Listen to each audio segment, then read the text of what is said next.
చేయాలి ఈ క్రాప్ నమోదు, నేరుగా ఈ క్రాప్ నమోదు చేయాలి, ఈ క్రాప్ నమోదు గుర్తించాలి.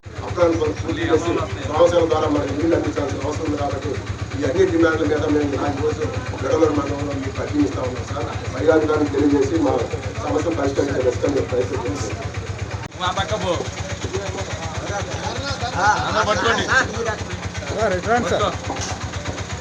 పంట పండిస్తారో వాళ్ళ పేరుతో ఈ క్రాప్ నమోదు చేయాలని మాకు గుర్తింపు కార్డులు లేవనే దాని మీద ఈ క్రాప్ నమోదు చేయకూడదు. ఈ క్రాప్ నమోదు ఉంటే తప్ప గవర్నమెంట్ నుంచి సబ్సిడీ రాకలేదు. అదేవిధంగా మేము పండించిన వడ్లు అమ్ముకోవాలి, రైతు భరోసాలు అమ్ముకోవాలన్నా ఈ క్రాప్ నమోదు. అయితే భూ యజమాని పాత చట్టం ఏదైతే ఉందో ఆ చట్టాన్ని మీరు అనుసరిస్తా. అయ్యా పాత చట్టం పాత ప్రభుత్వం మీకు రైతులకి కౌలు రైతులకి అండగా లేదు. మేము అక్కడ ఉన్నటువంటి 32 లక్షలు ఈ రాష్ట్రంలో ఉంటే 3 లక్షలు 2 లక్షలు గుర్తింపు కార్డులు వచ్చున్నాయి. మన జిల్లాలో లక్ష మంది కౌలు రైతులు ఉన్నారు. కానీ 5,000, 6,000, 10,000 ఇచ్చినటువంటి పరిస్థితి. అయినా ఈ ప్రభుత్వం ఏం చేస్తుందంటే చేయాలని అడుగుతా ఉన్నాం. అయితే ఈ ప్రభుత్వం వచ్చి 10 లక్షలు కౌలు గుర్తింపు కార్డులు ఇస్తానని చెప్పింది, లక్ష్యంగా పెట్టుకుంది. బిర్యానీ పెట్టి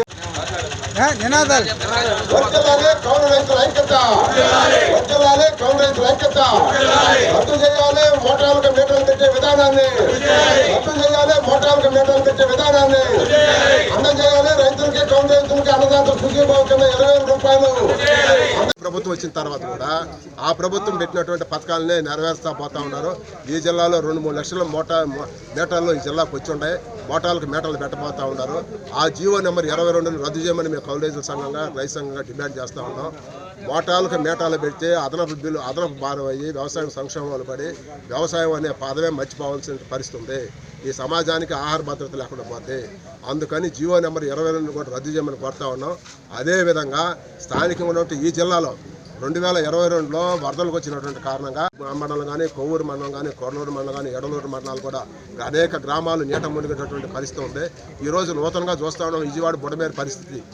ఆ పరిస్థితి మన జిల్లాకు రాకుండా ఉండాలంటే ప్రభుత్వం ఇప్పటికైనా స్పందించి వచ్చిన తర్వాత పాల ప్యాకెట్లు, అన్నం ప్యాకెట్లు ఇచ్చేదానికంటే కూడా ముందుగానే నివారణ చర్యల్లో భాగంగా సంవత్సరాలకి ముందు భాగాన్ని ఉన్నటువంటి అప్రాణ పనులు వెంటనే చేయాలా. శాంక్షన్ చేసినటువంటి 100 కోట్లు పనులు చేస్తే ఆ కాంట్రాక్టుకి వెంటనే విడుదల చేస్తే ఆ కాంట్రాక్ట్ చేత పనులు చేపిస్తే ఆ అప్రాణ పనులు త్వరితగతిన అవుతాయి. 1 నెల లోపల మీరు పూర్తి చేస్తే కానీ మా రైతులకి నీళ్లు ఇచ్చేటువంటి పరిస్థితి లేదు.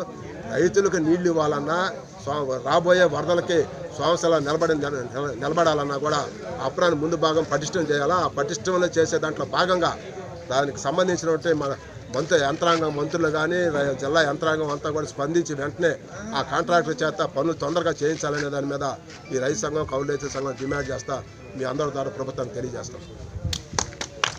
మీరు నూతనంగా వచ్చినటువంటి ప్రభుత్వం కౌలు రైతులని సంక్షేమాన్ని దృష్టిలో పెట్టుకొని నేరుగా మీ ద్వారా ఉన్నటువంటి ప్రభుత్వ యంత్రాంగం ద్వారా సచివాలయాలు అయితేనే, రెవెన్యూ వ్యవస్థ అయితేనే నేరుగా గుర్తించి కౌలును గుర్తించండి, కౌలు గుర్తింపు కార్డులు ఇవ్వండి. ఆ గుర్తింపు కార్డులు ఇవ్వటం మూలంగా బ్యాంకులో రుణాలు తెచ్చుకుంటాం. అధిక వడ్డీలకు బయటకు పోయి వ్యవసాయం చేస్తే ఇప్పటికీ అప్పులు పాలైపోతున్నాం కాబట్టి బ్యాంకు రుణాలు ఇవ్వాలా. స్కేల్ ఆఫ్ ఫైనాన్స్ ప్రకారం RBI guidelines scale of finance ప్రకారం కౌలు రైతులకి 1,60,000 రూపాయలు 0 వడ్డీ కింద ఇచ్చేదానికి ఆర్బీఐ గైడ్లైన్స్ ఉంది. ఆ విధంగా వ్యవసాయానికి కౌలు రైతులకి రుణాలు ఇచ్చి, కౌలు రైతులకి గుర్తింపు కార్డులు ఇచ్చి, కౌలు రైతులకి ప్రభుత్వం నుంచి వచ్చినటువంటి సబ్సిడీలు ఇస్తే వ్యవసాయం ముందుకు సాగద్ది. వ్యవసాయం ముందుకు సాగితే తప్ప ఈ సమాజానికి ఆహార భద్రత లేదు. ఆహార భద్రత ఉండాలన్నా కూడా కౌలు రైతు వ్యవసాయం చేయాలా. వ్యవసాయం చేస్తే తప్పక సమాజానికి మరో పుట్టగతి లేకుండా పోతూ ఉన్నాయి. కాబట్టి ఇప్పుడైనా మేము ఈ ప్రభుత్వాన్ని డిమాండ్ చేసి ఇప్పుడైనా మేలుకోండి. గుర్తింపు కార్డు కౌలు రైతులు గుర్తింపు కార్డులు ఇవ్వండి. కౌలు గుర్తింపు కార్డులు ఇచ్చి మీరు ఏదైతే హామీ ఇచ్చున్నారు, మేము అదనంగా అడగల, మేమే కొంచెం కోరికలు అడగటంలా. మీరు ఎన్నికల్లో ఏదైతే హామీ ఇచ్చారో 20,000 రూపాయలు ఇస్తానని చెప్పినటువంటి భరోసా అన్నదాత సుఖీభావ కింద ఇవ్వండి అని చెప్తా ఉన్నాం. అదేవిధంగా యువ నాయకుడు యోగాల